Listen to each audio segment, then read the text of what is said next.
साल 2023 है और आज भी डिप्रेशन और मेंटल हेल्थ के मुद्दे पर बात करना मुश्किल बना हुआ है।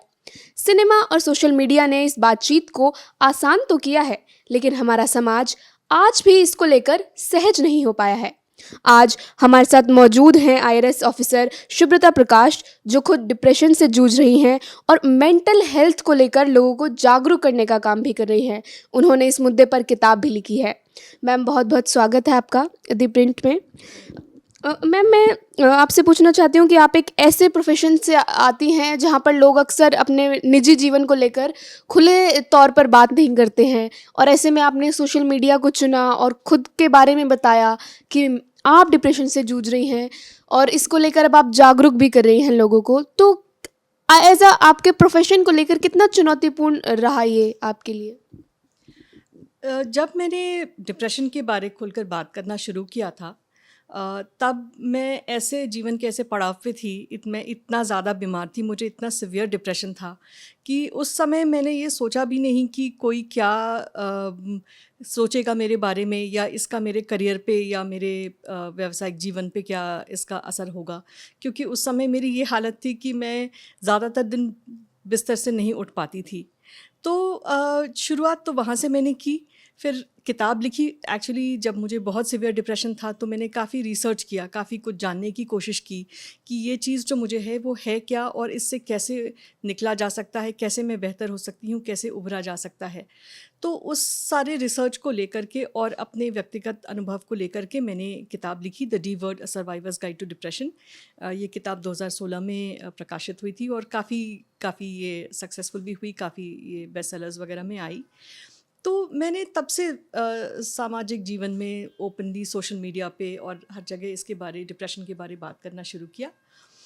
शुरू में जब मैंने बताया था कि मुझे डिप्रेशन है, तो कई लोग समझ नहीं पाते थे, चाहे वो ऑफिस में हो, चाहे घर परिवार, आसपास समाज में। तो कई लोगों को शायद ये भी लगता था कि ये कुछ करना नहीं चाहती है, ये बहाना कर रही है कि डिप्रेशन है।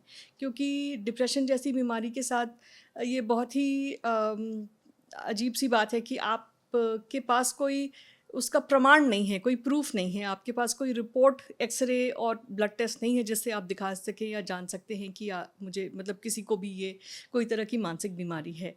तो वही चीज़ मेरे साथ भी हुआ, लेकिन धीरे धीरे समय के साथ साथ लोगों में भी, समाज में जागरूकता आई है, और वही जो चेंज है वो मैं अपने आसपास के, अपने ऑफिस के भी सर्किट्स में देखती हूँ।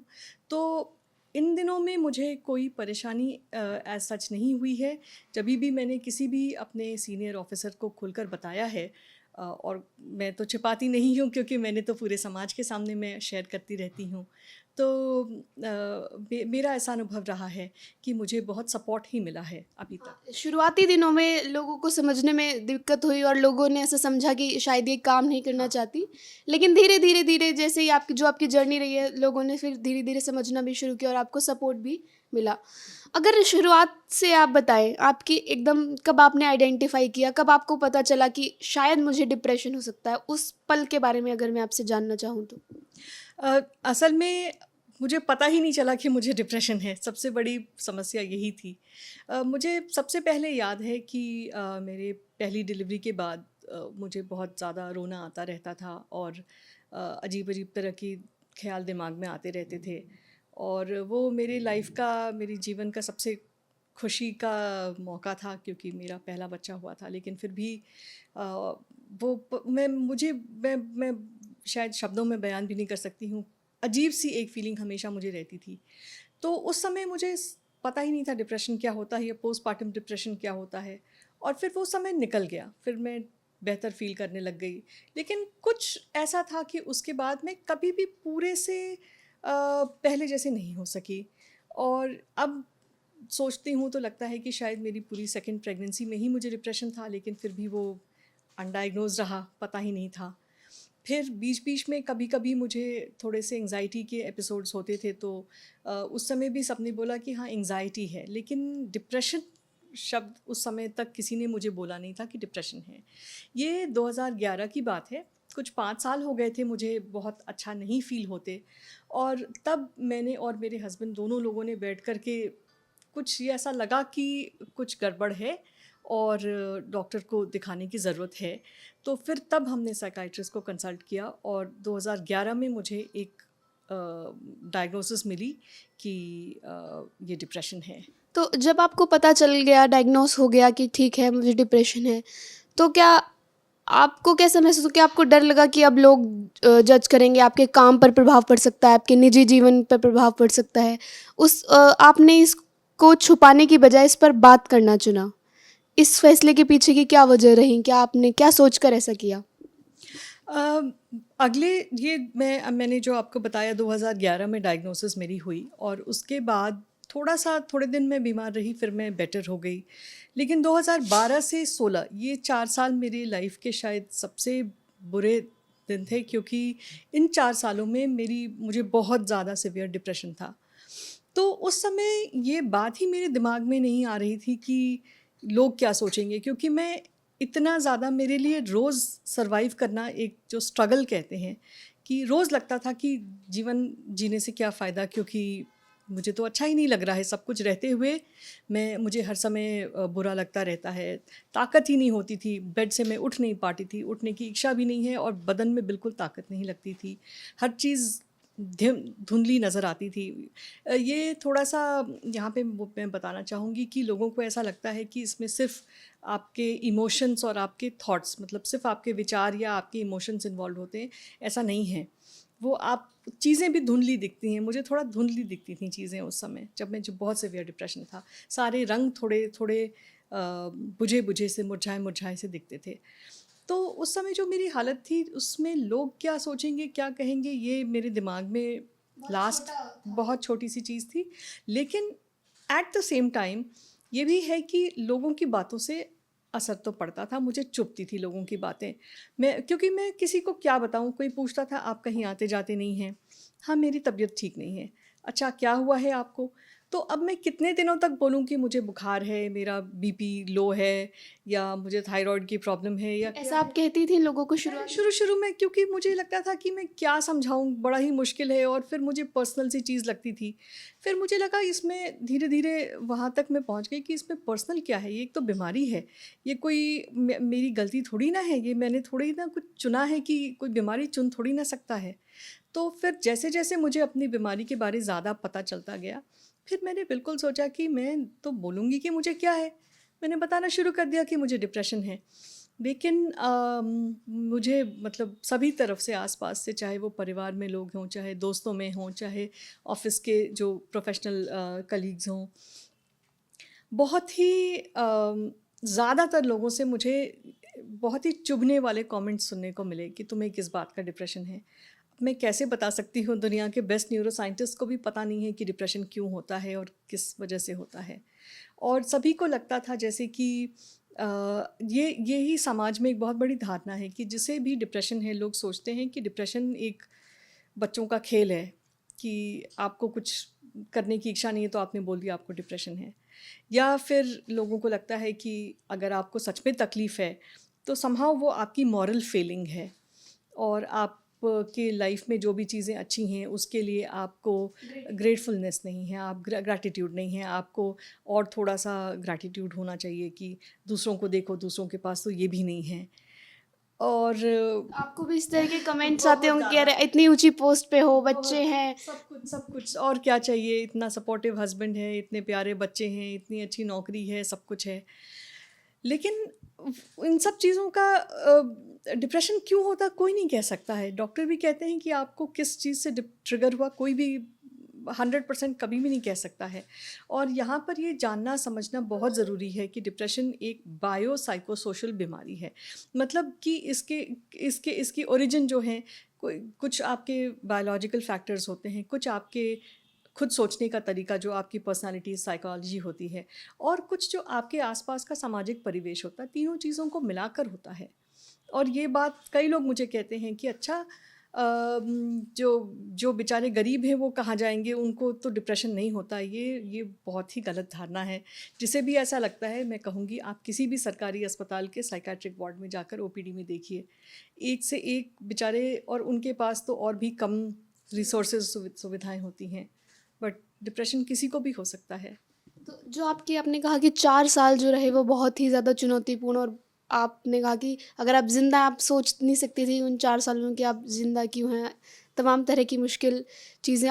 अब आप उनसे उभर कैसे पाई हैं, अगर मैं जानूँ, और उभरने में आपका काम ने कैसे स्ट्रगल किया? क्योंकि एज़ अ ब्यूरोक्रेट मैं जानना चाहती हूँ कि एज़ अ ब्यूरोक्रेट वो जर्नी आपकी कैसी रही? मैं बहुत अगर ऑनेस्टली बोलूँ तो वो जो 4 साल का टाइम था, उसमें 1 साल ही मैं फ़ंक्शनल थी।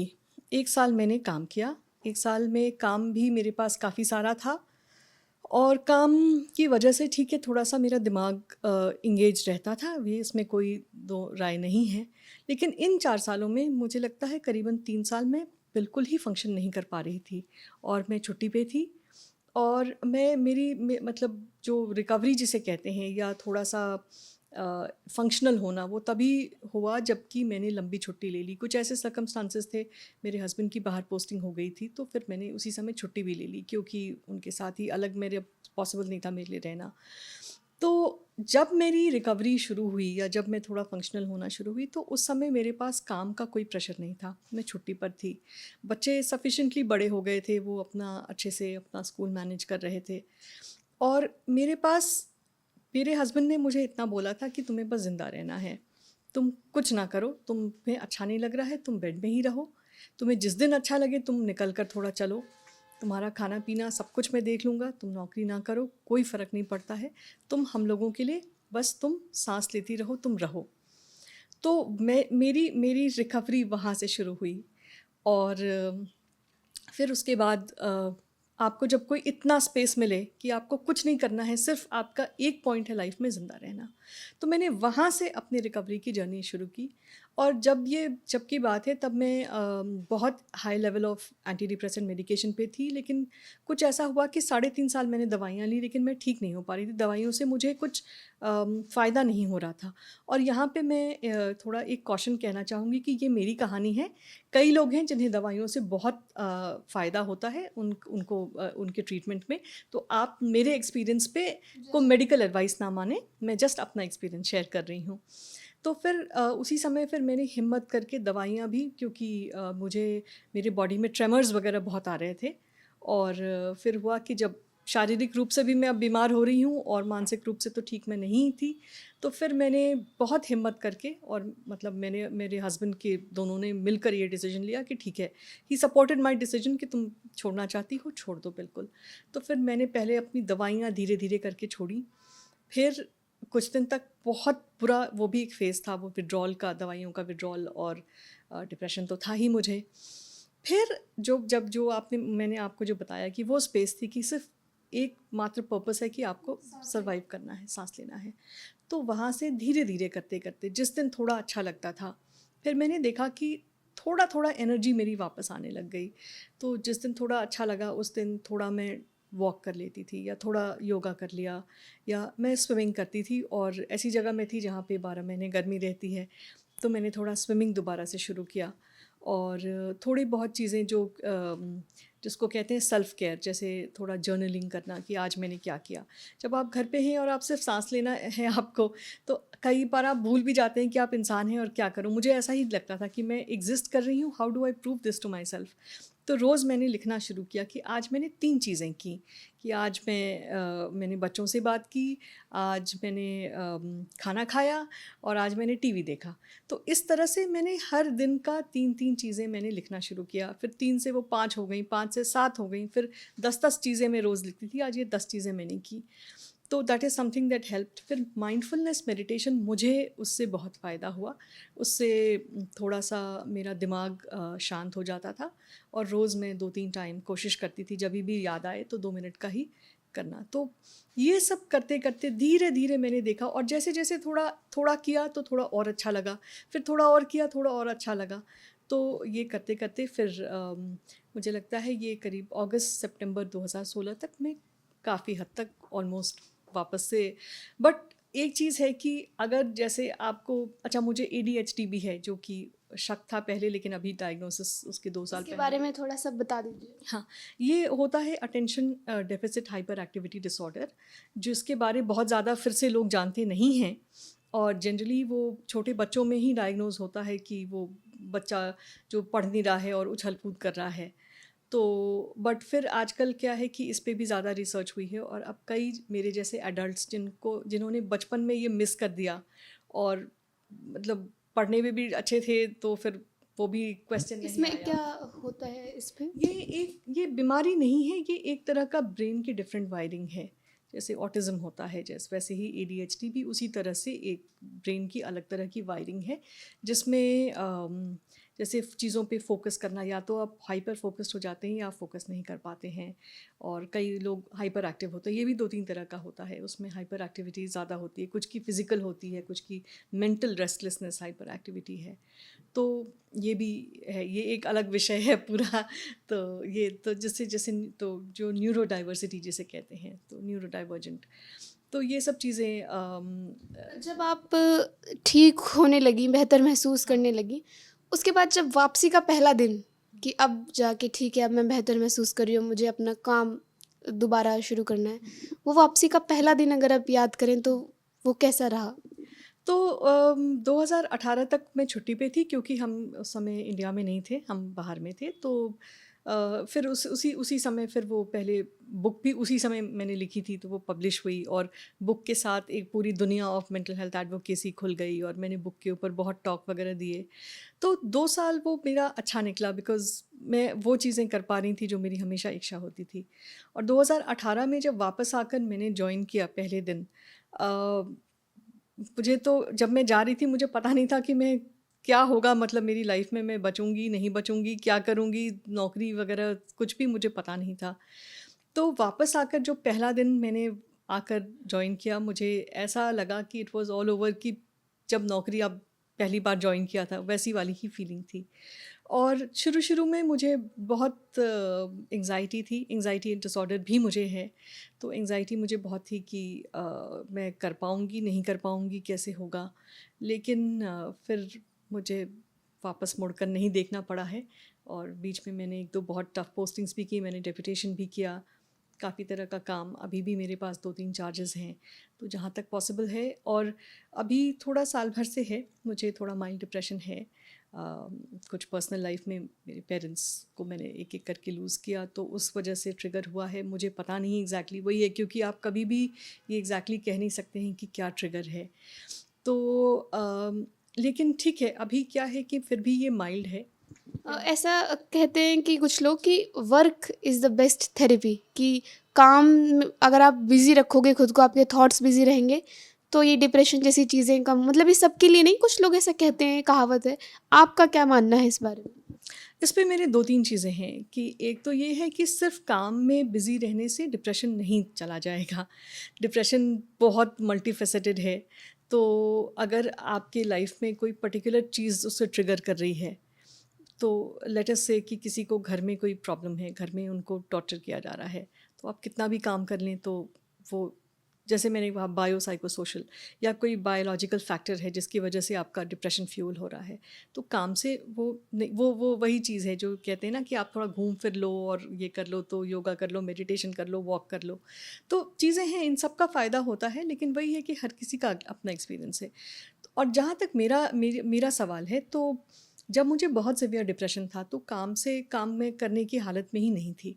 बट अभी जैसे मुझे थोड़ा माइल्ड टू मॉडरेट है, मॉडरेट भी नहीं, शायद माइल्ड ही है, और वो भी हर दिन अलग होता है, ऐसा नहीं है कि हर दिन बुरा होता है, किसी दिन ज़्यादा बुरा होता है, बाकी दिन तो फिर मैं ठीक रहती हूँ।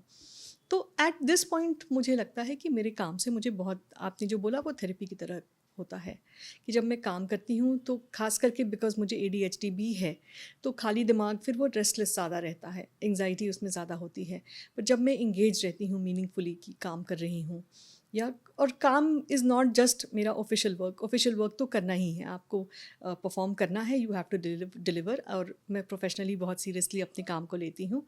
बट उसके अलावा भी अगर मैं काम नहीं कर रही हूँ, तो भी अगर अगर मैं कुछ पढ़ रही हूँ, या मैं टीवी देख रही हूँ, या लिख रही हूँ, या मेंटल हेल्थ के लिए ही कुछ कर रही हूँ, सोशल मीडिया पे भी मैं काफ़ी इंगेज करती हूँ, तो इफ़ आई एम इंगेज्ड, मैंने देखा है कि वो डेफ़िनेटली मेरे मेंटल हेल्थ के लिए अच्छा रहता है। एंड किसी किसी दिन अगर कुछ ज़्यादा ना हो तो मैं काम पे फोकस करती हूँ, and those days definitely work is therapy, इसमें कोई कहने की बात ही नहीं है। आपका इतना अपना पर्सनल एक्सपीरियंस रहा है, आप थेरेपी को लेकर आपके क्या विचार हैं और क्या आपको कोई ऐसी कम्युनिटी मिली है जो लोग अक्सर आपके तरीके के लोग हों, आप वहाँ बैठे हों, अपने जैसा आपका एक्सपीरियंस आपने उनसे शेयर किया हो, उनका सुना हो, या आपने कोई कम्युनिटी मिली या और आपको थेरेपी को लेकर आपके क्या विचार?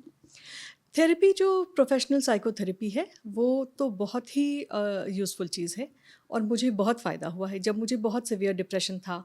और जैसा मैंने आपके साथ पहले भी शेयर किया कि दवाइयों से मुझे बहुत फ़ायदा नहीं हो रहा था, लेकिन मेरी जो साइकोथेरेपिस्ट हैं उनके साथ मैंने सीबीटी, जो कॉग्निटिव बिहेवियरल थेरेपी होती है, उसके कई सेशंस किए। वो मुझे बहुत उससे फ़ायदा हुआ, बहुत फ़ायदा हुआ। और टाइम टू टाइम मैं अभी भी, जब भी किसी दिन अच्छा ना लगे तो अपने थेरेपिस्ट से बात कर लेती हूँ। बहुत फॉर्मल थेरेपी तो नहीं अभी चल रही है, क्योंकि थेरेपी की भी एक लिमिट है। तो मेरी थेरेपिस्ट खुद कहती हैं कि आप कभी भी फ़ोन कर लो, लेकिन आपको फॉर्मल थेरेपी शायद अब नहीं चाहिए, क्योंकि आपने काफ़ी कुछ खुद को एनालाइज़ कर लिया है। तो लेकिन एंग्ज़ायटी के लिए भी, जिनको एंग्ज़ायटी है, तो सीबीटी, कॉग्निटिव बिहेवियरल थेरेपी, थोड़ा मुझे यूज़फुल लगी। अगेन ये मेरा पर्सनल एक्सपीरियंस है, हर किसी का अलग होता है।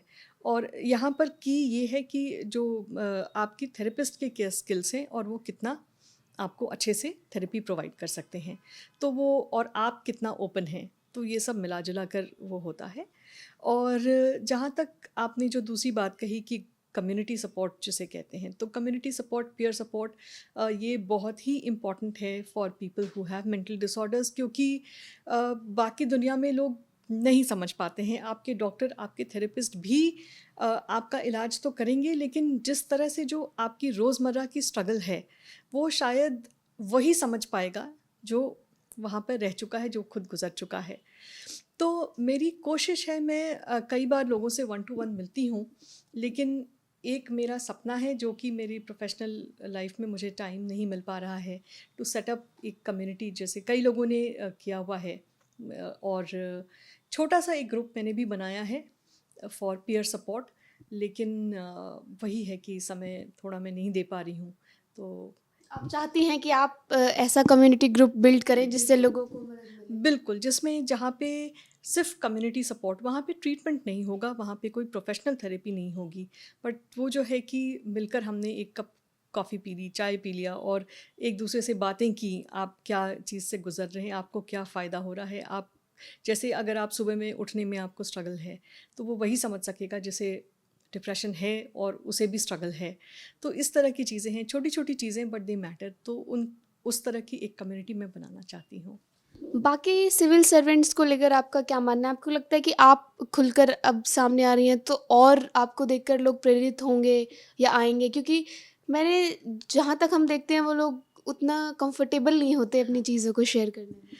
वो बिल्कुल है, क्योंकि यही हो जाता है कि जब आप एक सिविल सर्वेंट होते हैं तो आपकी कई चीज़ें पर्सनल जो हैं वो पर्सनल ही रह जाती हैं, क्योंकि लोग नहीं कंफर्टेबल हैं बात करने में। तो इसमें दोनों तरह से होता है कि मैंने जब मैंने बुक लिखी तो उस समय शायद मुझे नहीं लगता है किसी और ने इस बारे में बात की थी, बट आज की डेट में है, मुझे पता है। मैं खुद पर्सनली जानती हूँ 2-3 सिविल सर्वेंट्स हैं जो कि खुद से उन्होंने कम्युनिटी भी अपनी बनाई हुई है और बहुत खुलकर बात करते हैं ऑन देयर मेंटल डिसऑर्डर्स। और लेकिन दूसरी तरफ और सिविल सर्वेंट्स हैं जो कि कई बार मुझे मेरे पास बात करने के लिए आते हैं, क्योंकि वही चीज़ है जो community support, peer support, but वो खुलकर नहीं बता पाते हैं, क्योंकि वही उन्हें ये थोड़ा सा डर रहता है कि उनके प्रोफेशनल लाइफ पे इसका क्या असर होगा। और थोड़ा सा, क्योंकि समाज में अभी भी वो स्टिग्मा बहुत ज़्यादा है, तो शायद सिर्फ नौकरी के ही नज़रिए से नहीं, लेकिन पूरी अपनी लाइफ के नज़रिए से उन्हें लगता होगा कि भाई हमारे फैमिली लाइफ पे क्या असर पड़ेगा, हमारे स्पाउसेस पे, बच्चों को लोग क्या कहेंगे। वो हमारे यहाँ जो धारणा है ना कि किसी जिसे भी थोड़ा सा भी कोई मेंटल इशू है, तो जो मेंटल वर्ड जो यूज़ करते हैं कि वो तो मेंटल है, वो बहुत ही डेरोग्रेट, मतलब बहुत ही नीचा दिखाने के इसमें, और पागल है और पागलों के डॉक्टर के पास जाता है, और वो सब जो चीज़ें रहती हैं। तो शायद इसी वजह से बहुत सारे लोग जो इम्पोर्टेंट पोजीशंस पे हैं, लेकिन शायद वो इसी डर से नहीं बोलते हैं। और मेरा बस मेरी उनसे सबसे गुजारिश है कि अगर आप बोल सकते हैं, अगर आपके पास इतना साहस है तो बोलिए, क्योंकि आप बोलेंगे तभी वो सारी ये जो धारणाएं हैं, गलत धारणाएं हैं, तभी वो जाएंगी। अगर आपकी बात करूँ तो को कहाँ से साहस मिला है इस तरीके से, इतने बोल्ड तरीके से बोल पाना और खुद के बारे में एक्सपीरियंस शेयर करने का? जब मैंने बोलना शुरू किया तो मैं ऐसी जगह पे थी, मेरी तबीयत इतनी ज़्यादा ख़राब थी और मैं पूरे दिन ही बेड पे रहती थी। तो बहुत मुश्किल से मैं निकल कर के थोड़े बहुत ज़रूरी के अपने काम कर लिए। तो उस समय मुझे लगा इससे बुरा और कुछ हो ही नहीं सकता है। कोई मुझे जितने ताने दे दे, और मैं ताना रोज़ सुनती थी अलग-अलग लोगों से, जिसको भी बोलो तो लोग 4 बातें सुनाते थे। तो उससे बुरा और क्या हो सकता है? तो ये चीज़ एक थी। दूसरी ये थी कि मुझे लगता था कि जैसे मैंने समझा था कि सभी को लगता था कि डिप्रेशन एक चॉइस है। आप सिर्फ़ दुखी हैं, दुखी होना ही सबको सिर्फ़ दिखता है, क्योंकि वही चीज़ है जो आपको सामने-सामने दिखती है। बट लोगों को थोड़ा-सा, मुझे ये लगा कि कहीं पे ये समझने में कमी है कि जो भी हम सोचते हैं या एक्सपीरियंस करते हैं, महसूस करते हैं, हमारे सारे इमोशंस और बिहेवियर सब कुछ जो है वो हमारे दिमाग से कंट्रोल होता है। और कई चीज़ें हैं, दिमाग ऐसी चीज़ है जिसको आप समझ नहीं पाते हैं, और आप चाह कर भी, भाई मुझे दिख रहा है कि मेरी लाइफ में बहुत कुछ है, बट दूसरे की लाइफ में नहीं है, लेकिन फिर भी ये सोच कर भी मैं नहीं ठीक हो पा रही हूँ। तो कुछ ऐसी चीज़ है जो कि मैं नहीं कंट्रोल कर पा रही हूँ। ये तो मुझे अपनी पर्सनल एक्सपीरियंस से ही समझ में आया। तो मुझे एक वो गैप जो था लोगों की समझ में कि दिमाग में चेंजेस हैं, दिमाग के चेंजेस के बारे कोई नहीं बात करता है, वो मुझे लोगों तक समझाना था। और मैंने बिल्कुल ठान लिया था कि ये जो स्टिग्मा है, इसको मैं नहीं पनपने दूँगी, जहाँ तक हो सकेगा। अगर वो शायद लास्ट चीज़ ही मैं करूँ, लेकिन मुझे ये लोगों की जो गलत धारणाएँ हैं, उनको दूर करनी है, ताकि मेरे जैसे लोग जिन्हें डिप्रेशन है, मैं कोई अकेली तो हूँ नहीं। दुनिया में करीब कहते हैं 5% पॉपुलेशन को डिप्रेशन है, और जो उससे डिसेबिलिटी आती है, इतना ज़्यादा कि आपकी लाइफ़ बिल्कुल नर्क हो जाती है, आप कुछ नहीं कर पाते हैं। तो ये चीज़ जो है, मेरे जैसे बाकी लोग भी तो ऐसे ही सफ़र करते होंगे, उनको भी यही ताने दिए जाते होंगे, उनको भी यही कहा जाता होगा कि ये तो बेकार है, ये तो कुछ करना नहीं चाहते हैं, और देखो इनके पास सब कुछ है, फिर भी हर दिन रोना रोते रहते हैं, डिप्रेशन है, डिप्रेशन है। मैं इस चीज़ को ख़त्म करना चाहती हूँ, और वहीं से शुरुआत मेरी बोलने की हुई। आपकी महिला के तौर पर जैसे आपने बताया आपके बच्चे भी हैं, परिवार भी है, तो पारिवारिक तौर पर किस तरह के ताने आपको सुनने को मिले और सपोर्ट किस तरह का मिला? परिवार में मेरे साथ सबसे अच्छी चीज़ ये थी कि मेरे हस्बैंड ने पहले दिन से ही उन मेरे हस्बैंड की तरफ से मुझे कोई स्ट्रेस नहीं था। पहले दिन से था कि हम इस चीज़ में हो, जिसे कहते हैं ना अंग्रेज़ी में कि we are in it together. तो जिस दिन पता चला डिप्रेशन है या वैसे भी, तो हस्बैंड की तरफ से सपोर्ट एक दिन कम नहीं हुआ है, एक दिन नहीं। बच्चे बहुत ही छोटे थे तो बेचारे वो समझ नहीं पाते थे, फिर उनको मैंने ही धीरे-धीरे अलग-अलग तरीके से समझाना शुरू किया कि जैसे आपको बुखार होता है तो आपको सर्दी खांसी होती है, तो मम्मी को भी एक तरह का रोने का बुखार है कि मम्मी को अच्छा नहीं लगता है तो रोना आता है। तो वहाँ से मैंने बच्चों को समझाना शुरू किया, और जैसे-जैसे वो बड़े हो गए, जब मैंने बुक लिखी तब तक वो इतना समझ गए थे कि ब्रेन क्या होता है, तो ब्रेन और ब्रेन के न्यूरॉन्स की बातें हम करते थे, और अब तो काफ़ी बड़े हैं तो उनसे आराम से मेरी बात हो पाती है। बट इसके बाहर थोड़ा-सा, चाहे मेरा खुद का परिवार हो, चाहे मेरे ससुराल का परिवार हो, या फिर जो बाकी मेरे कज़िन्स हैं, तो परिवार में भी थोड़ा-सा कम समझ थी लोगों को, और लोग नहीं समझ पाते थे कि ये क्या है। तो थोड़ा-सा तो था, थोड़ा-सा सभी को लगता था कि क्या हो गया है, और मेरे खुद के परिवार में ज़्यादा, क्योंकि मैं हमेशा से ही बहुत डायनामिक और चीज़ें कर रही हूँ, गो गेटर जैसी थी। तो मेरे पेरेंट्स भी समझ नहीं पाते थे कि हमारी लड़की जो इतना करती थी, वो क्यों ऐसे बेड पे पड़ी है। तो थोड़ा-सा मुझे टाइम लगा सबको समझाने में, लेकिन जैसे-जैसे लोग समझते गए, तो सबने मुझे फिर बहुत सपोर्ट किया, चाहे मेरे खुद का परिवार हो, चाहे मेरे हस्बैंड का परिवार हो। उसके अलावा धीरे-धीरे करते-करते फ्रेंड्स हैं, चाहे फैमिली है, चाहे बाकी जो कज़िन्स हैं, तो अभी भी बात होती है कभी-कभी। जैसे कल भी, परसों ही मेरी एक कज़िन है जो कि उनकी खुद की एज 70s में होगी, तो उन्होंने बोला कि तुम जो कर रही हो बहुत अच्छा करती हो, वी फील सो प्राउड कि तुम इतना। तो वैसे भी होता है, बट आगे आगे की अब बात करूँ, आपने अपना सफ़र काफ़ी तय कर लिया है इस दिशा में। आगे आपकी क्या प्लानिंग है इस चीज़ को लेकर? बस मैं प्रयास करती रहूँगी। थोड़ा-सा मेरा पहला एफ़र्ट जो होगा या पहला जो मेरा प्रायोरिटी है कि एक वो जो मैंने बोला था, एक कम्युनिटी मैं बिल्ड करना चाहती हूँ। शुरुआत की है बहुत छोटे से, लेकिन थोड़ा उसको और मैं बढ़ाना चाहती हूँ, पहली बात। दूसरी बात ये कि मैंने ये भी देखा है कि पेशेंट एडवोकेसी जो होती है, जैसे बाकी कोई भी तरह की शारीरिक बीमारी होती है, तो आजकल थोड़ा-थोड़ा पहले वो पूरा था कि कोई भी चीज़ हो, चाहे इलाज का प्रोटोकॉल हो या कुछ भी हो, हर चीज़ के लिए वो एक्सपर्ट्स ऊपर से नीचे तक जो टॉप डाउन व्यू था वो होता था।